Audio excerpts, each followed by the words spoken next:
Coming up on Citrus TV News, Lightwork is getting a new grant to help their Artists in Residence program. Find out how they're planning to use the new funds. And a local bakery celebrated Valentine's Day with a special type of cookie. Find out why it was so special.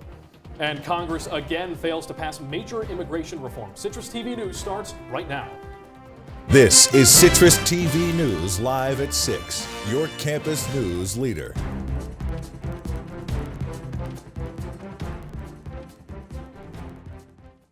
Because we can say, yes, we're going to do all these things, thoughts and prayers. What we need more than that is action. Please, this is the 18th one this year.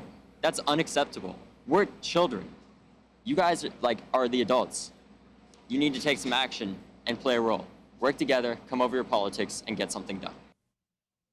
That was David Hodge, a student of Marjorie Stoneman Douglas High School and survivor of yesterday's school shooting. Officials have confirmed that 17 people died yesterday in the attack. Hello, I'm Connor White. And I'm Jack Watson. The 19-year-old shooter was an ex-student of the school. He confessed today in court to the murders. According to authorities, the shooter pulled a fire alarm in the school and then began to open fire on the students as they left their classrooms. He was equipped with an AR-15, several magazines of ammunition, a gas mask, and smoke grenades. Last September, a YouTube video blogger warned the FBI that the shooter was a potential threat after a user sharing the name of the suspect posted a comment that mentioned becoming a professional school shooter. Others who knew the shooter described him as a troubled teenager who posted pictures on social media with guns and threatened some of his peers in the past. Amid the darkness of the school shooting, there were several heroes who brightened the day. Among them, the assistant football coach Aaron Fies. During the shooting, he selflessly shielded students from bullets. Fies was shot and killed. Both Florida senators spoke in the Senate chambers on the tragedy in their home state. But despite these horrific events that are occurring over and over, these tragedies have led so many of us to come right here to this floor and to beg our colleagues to take common sense actions that we all know will help protect our children and our fellow citizens from these kind of tragedies. And we get nowhere. So when is enough going to be enough? In fact, I think there's just been too many of these now. And that's why we continue to face these. I think it is a legitimate thing to say that even as we mourn, we have an obligation to ask ourselves, is there something we could have done or should do to ensure that we don't see these things happening? Truly a tragic story that we will continue to update you on. Here on campus, students advocating sexual safety and empowerment, better known as SASSY, will host their annual vagina monologues beginning Friday evening. Our Nicole Dementri sat down with president of SASSY, Katie Pataki, and performer Cassandra Torres to learn more.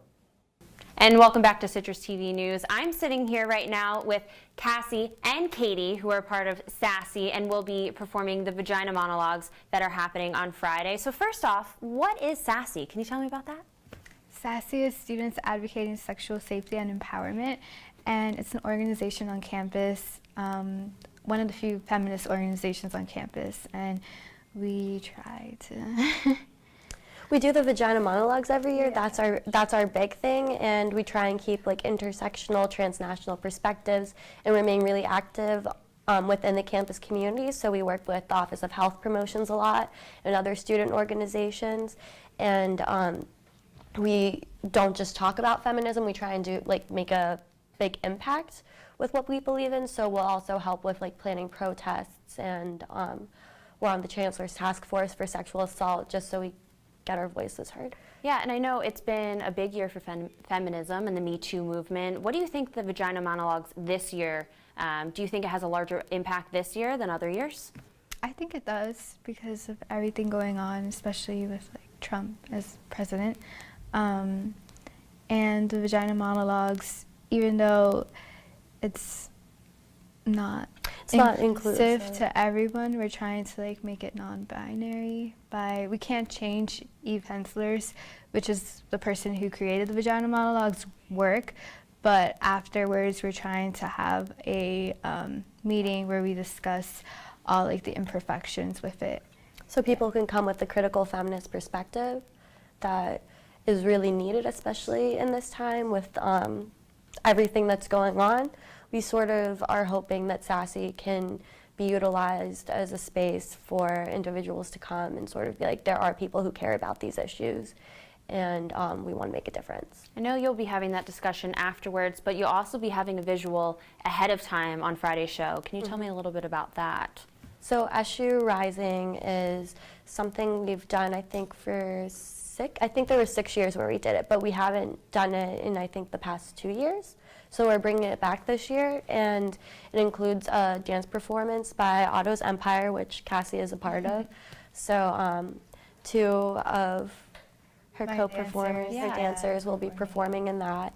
And then we'll have speakers.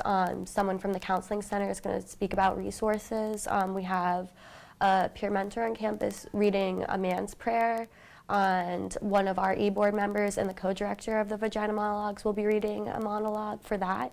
And then afterwards there'll be a candlelight vigil for those who have been affected by sexual violence. This is really moving stuff, and I know a lot of people are certainly going to want to come. If they want to get tickets to the Vagina Monologues, how do they go about that? I know the visual is free to attend, but the monologue is not. How do you go about getting tickets? Tickets are being sold at Shine's box office. It's $5 for students and $7 for faculty. And they went on sale last Friday. And they're going to be on sale throughout the week. Yeah, and up until an hour into the show. So you can even be an hour late to the show. Well, wonderful. And we will have more information for you on our website, CitrusTV.com. Thank you so much for joining me, girls. Thank you for having us. This is going to be absolutely wonderful, and I know a lot of people are excited to be a part of it. Thank you so much. Thank you. Thank you. Tickets remain on sale at Shine Box Office for $5. And next door to us here at Citrus, Lightwork received a grant to help fund their Artists in Residence program. Citrus TV reporter Amber McElrath explored what this grant means for the program. The National Endowment for the Arts is awarding Syracuse University's Lightwork with an ArtWorks grant. This $40,000 grant is in support of Lightwork's Artists in Residence program. I think the NEA has identified this program as being important and significant to artists right now, and has remained significant, so they've continued to support us. Every year, 12 to 15 artists come to Syracuse and spend a month working on photographic projects. Over 400 artists have participated in the program so far. There's no such thing anywhere else. Like it's a very unique opportunity, and I think it will be of great importance, definitely, at this point in my career. The NEA grant will allow Lightwork to continue to help up-and-coming artists. Work by each artist is published in Contact Sheet, the Lightwork Annual, which features artists in the residence program from that year. I think art is one of the most powerful ways to experience and understand other perspectives, and certainly it sparks conversation. However, President Trump's fiscal year 2019 budget deal could result in the elimination of the National Endowment for the Arts. Lightwork would not be the only studio affected. Hopefully, the Artists in Residence program would be able to continue even if the grant gets revoked. Amber McElrath, Citrus TV News. In addition, the artists get a monetary stipend, an apartment, and full access to the Lightwork facilities. And SU students are joining an international call to action against sexual abuse tomorrow. The 6th annual SU Rising Stop Sexual Abuse event will be held at Hendricks Chapel. The event will feature performances and speakers from numerous student organizations and will be followed by a candlelight vigil. The event will end with the Vagina Monologues at 7 p.m. Tickets are $5 for students, with all proceeds benefiting Planned Parenthood. And Jeff Glore is set to speak at the Newhouse Convocation this May. Glore is a class of 1997 Newhouse graduate with a dual degree in broadcast and digital journalism and economics. Glore is the anchor of CBS Evening News and has covered some of the biggest news stories of the last decade. And a local bakery has been serving Syracuse for over 60 years. It offers seasonal cutout cookies surrounding Valentine's Day. Citrus TV's Adam Unger reports on the sweethearts at the Lincourt Bakery. The Lincourt Bakery has been a Syracuse staple since 1956. Customers come and go for a variety of baked goods, including pizza, cupcakes, and donuts. Owner and manager Didi Minyaka says the bakery has been in her family for its entire existence. It was him and his partner, it was Philip Minyaka and Frank Leonardi, and they built this building. And then my father-in-law, Frank Minyaka, bought it from Frank Leonardi, and now my husband and I own it. And just like the business has run in Dee Dee's family, its products have run in the families of Gail Battaglia and Greg Lancette. I've lived here my whole life, and we've been coming here ever since I can remember, even when I was a kid. Best bakery around. I've been coming here for over 40 years. As a child, we used to go to church around the corner at St. Daniel's, and every time we'd walk to church, we would actually come back here. Now for your sweetheart with a sweet tooth, Lincourt Bakery has special heart-shaped cookies. And Minyaka says that those aren't their only seasonal cutout. We do the shamrocks for St. Patrick's, the hearts for Valentine's. Thanksgiving's the turkeys. Christmas is bells and Santas and trees. Every holiday we have a cutout shape, and that's what we sell. And there's only one thing that Battaglia's daughter wants on Valentine's Day. Because it's her favorite cookie. That's the only thing she asked for. Just one, though. Just one.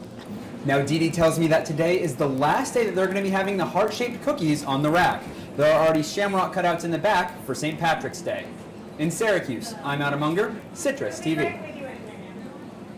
And those sweets over at Lincourt Bakery look delicious. Thanks, Adam. A flight from New York to Syracuse last week got off to an unusual start. An airline crew had to remove a passenger because she wouldn't stop yelling. The woman was screaming from the moment she got on the plane and directed her anger at another passenger and a flight attendant, demanding a new seat. A flight attendant told the woman she could take the next flight when the woman asked for another seat. The woman refused and continued to yell, causing her removal.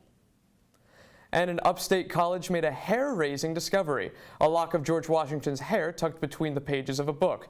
A librarian at Union College found the strands of hair during an inventory check. It was sealed inside an envelope with a letter revealing the hair was given to James Hamilton, the third son of founding father Alexander Hamilton, as a keepsake from James's mother. The college plans to put the hair on display. And you know, Connor, when I stepped outside today, I just couldn't believe it. The weather was above 60 degrees in the middle of February. I know, crazy stuff. Nicole Weaving was outside enjoying the weather and will let us know if the warm weather will last. Nicole?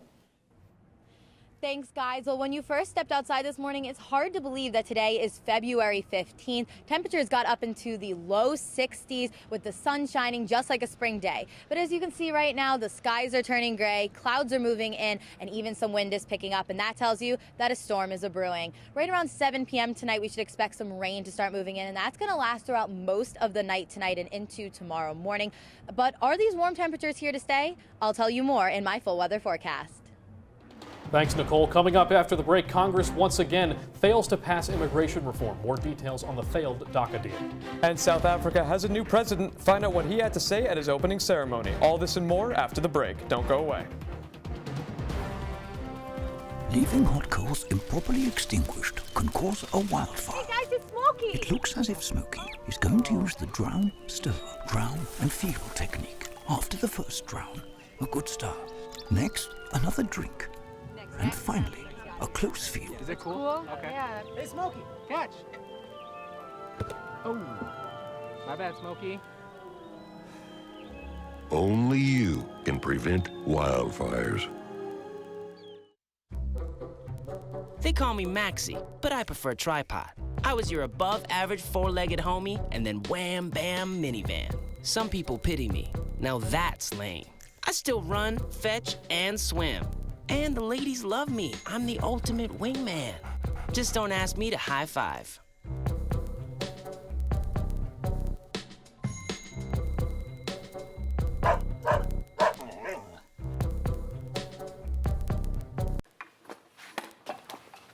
Did you hear about the pony with a sore throat? He was a little horse.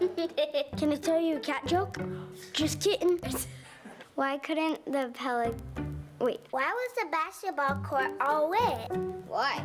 Because the players kept dribbling all over it. Where do cats go on vacation? New York.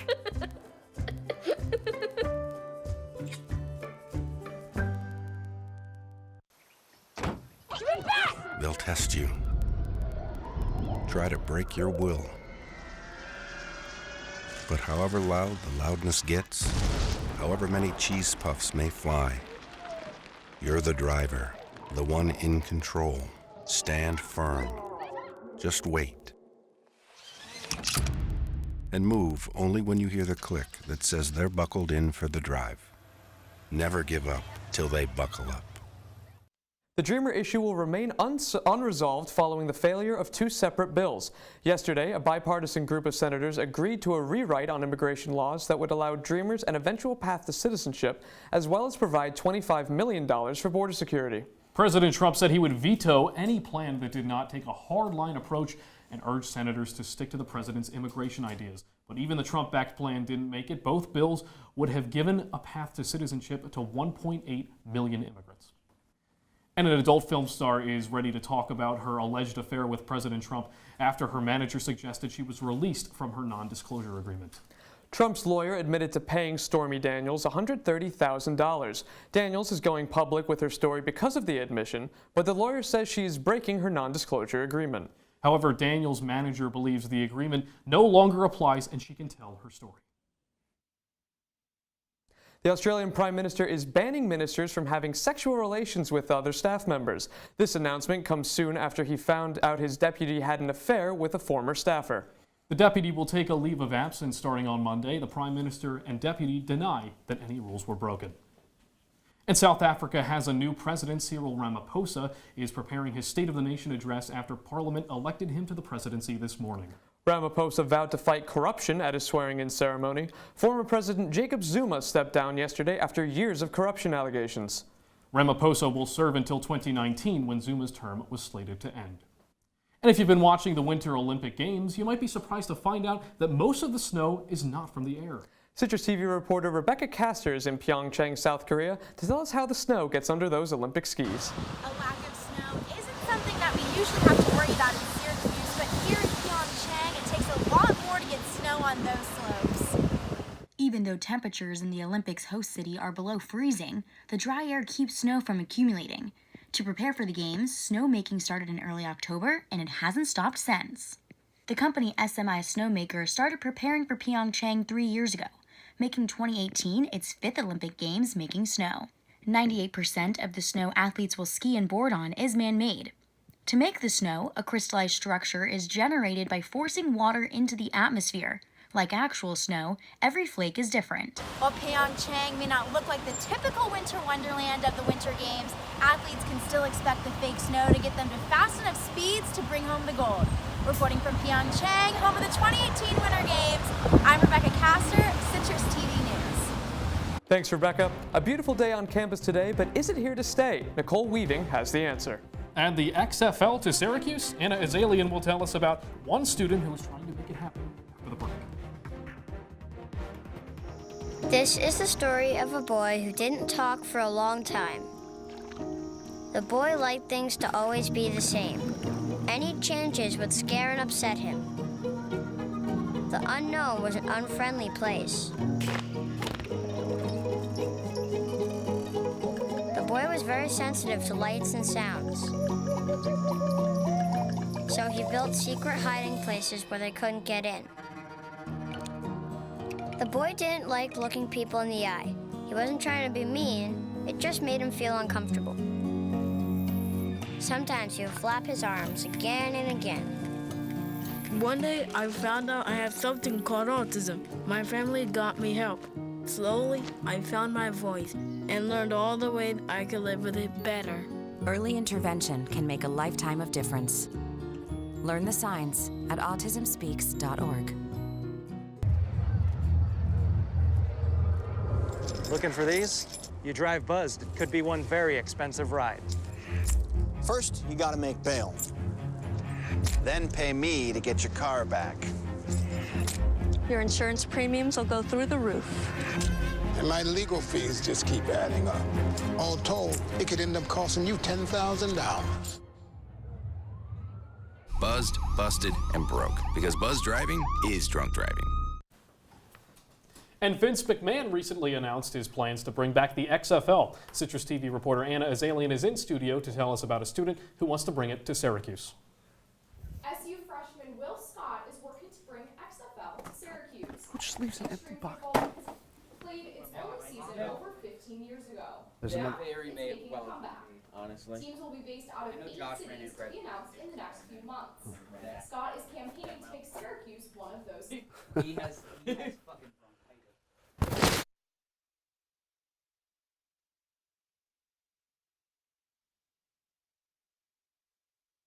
A lot of people are saying that the XFL wouldn't work here. I say, why not? Why wouldn't it work here? Syracuse has proven to be one of the greatest sports cities in America with Syracuse Athletics. We have a great minor league baseball team, an AHL team, Syracuse Crunch, the Silver Knights, with the soccer team. So we've proven to be a great sports city. CitrusTV Weather Center. This is SU's most accurate weather forecast.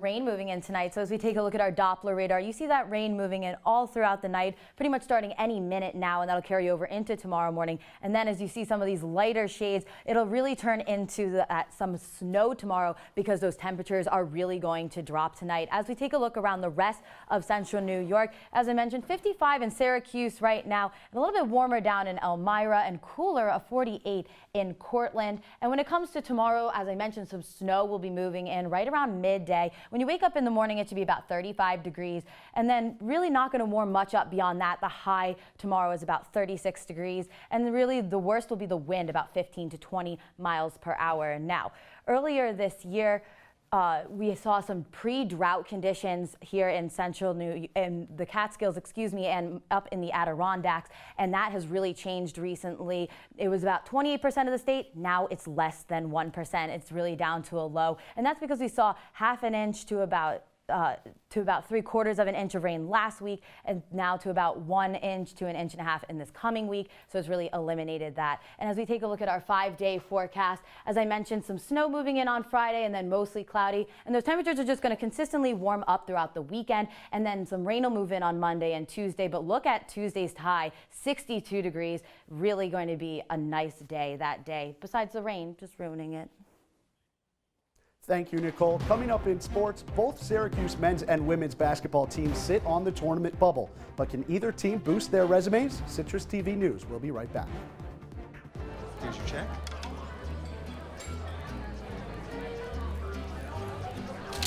Oh, you got it. You know, since I got rid of my car, I really enjoy walking. Okay. Got it. No? Getting pulled over for buzz driving could cost you around $10,000 in fines, legal fees, and increased insurance rates. Oh, you're home early. You live with your mom? That'll set your game back a few years. Buzzed, busted, and broke. Because buzz driving is drunk driving.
I see you mobbing over her. Let's go. Let's mob. Let's crawl. Let's crawl. Let's crawl. Hey, yo, we mobbing. Come on, girl. Let's crawl. Hey, yo, let's crawl. Hey, yo, let's crawl. Hey, let's crawl. Hey, yo, let's crawl. And now, your Citrus TV Sports Report. Welcome back. I'm Connor Federico. The Orange men's basketball team is sitting right on the bubble of the NCAA tournament picture. With games against Miami, UNC, and Duke on the horizon, Syracuse needed to take advantage of an average ACC opponent last night, NC State. The Wolfpack and the Orange from the Carrier Dome, Tyus Battle warming up here. He'd be quiet for most of the first half, but not on this occasion. Battle to the rim. Splits a pair of defenders. Syracuse trails by 3 going into the halftime break. Now O'Shea Brissett gets in on the dunk party. He put Syracuse up 2 early in the second, but Syracuse starts to struggle on offense down the stretch. Here is Markel Johnson for NC State, and there's some extracurricular activity Frank Howard gets a push on the guard, and that's a double technical. Now right there, 3 for NC State. That wouldn't bode well for the Orange, and this isn't a replay either. NC State goes up 8 with 3 minutes left to go, and here's O'Shea Brissett. Caps off an 8-0 run for the Orange. He ties up the game less than a minute. He pumps up the crowd. He is excited. But to put the game away, Markel Johnson, dagger.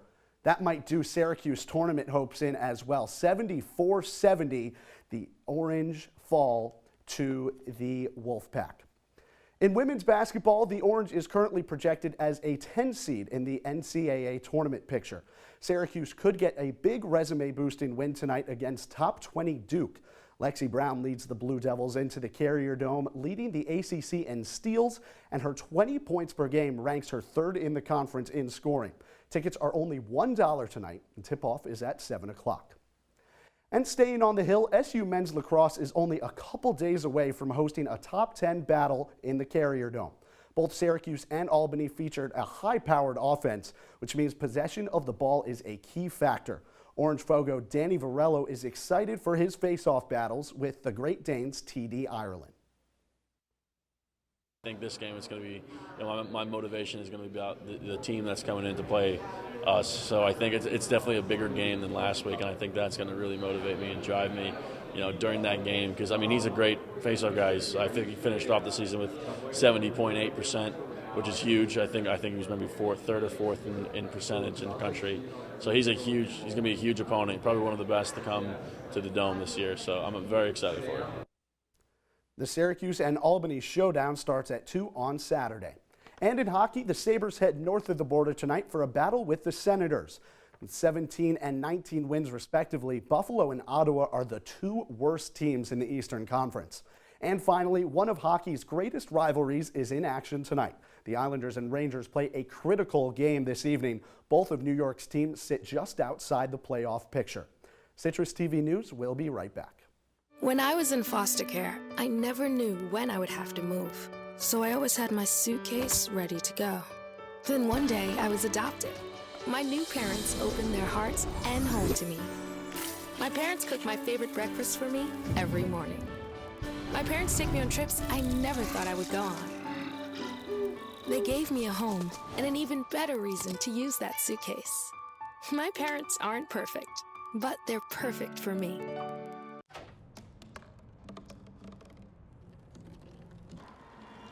Everybody has a dream.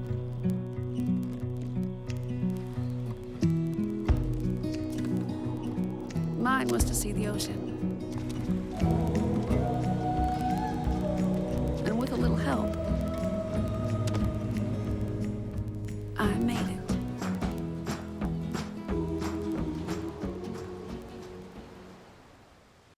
Patriotism. It inspires passionate debate. It's worn like a badge of honor with good reason, because it means love and devotion for one's country. But what really makes up this country of ours? It's the people. To love America is to love all Americans. This year, patriotism shouldn't just be about pride of country. It should be about love. Love beyond age, sexuality, disability, race, religion, and other labels. Because love has no labels. We have for you tonight. Thanks for watching Citrus TV News. I'm Jack Watson. And I'm Connor White. Have a great evening, Syracuse.